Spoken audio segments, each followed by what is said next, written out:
A question I get a lot from patients, and I hear it a lot, is um, how is it possible to walk through this pain? They just don't know. They think they're going to injure themselves Yeah. if they walk through the pain. If you get a muscle cramp, a normal muscle cramp, you can risk tears and things like that. Like that's what we're trained, right? When we're Yeah. younger, oh, you got a muscle cramp, make sure you hydrate, rest, and don't do it. But with Stop now. peripheral artery disease, it's a little bit of a Right. different cramp, right? It's a Yeah. blood flow issue.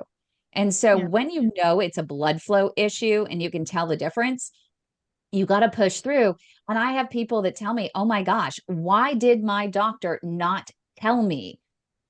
What the doctors are saying is go ahead and walk when you feel the pain, stop and rest, and then walk Yeah. again. 2 No, minutes. Stop. it's, you know the drill, It's right? nothing, right? Well, it's If you, nothing, isn't it? It's nonsense, you know? You're like, okay, I can walk to the end of the garden. Stop. What's that? That's nothing, isn't it? Huh? I so can't you got even to walk through the walk car park.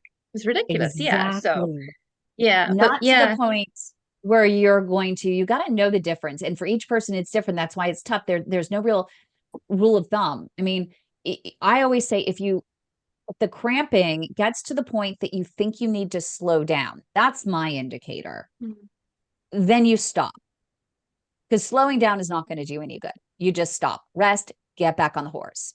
Um, but you you don't want to walk through so much pain that is forcing you to clench your teeth and Yeah. tighten your shoulders, and because then you're creating new problems. We actually had a good friend of mine crack his tooth because he was pushing through the pain so much and he didn't realize that he was grinding his teeth as he was walking.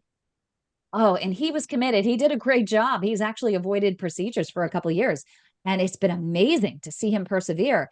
But he probably didn't need to push to the point to where he's clenching his teeth. So be very conscious and take it with a grain of salt. Like make sure, what's right for someone else is not necessarily right for you. So make sure you're pushing it to a point for that's tough for yourself, but that you're not tensing up and that you're Mhm. not grinding your teeth, but just using the indicator, hey, the pain is bad enough. I think I need to slow down Mhm. and then instead stop.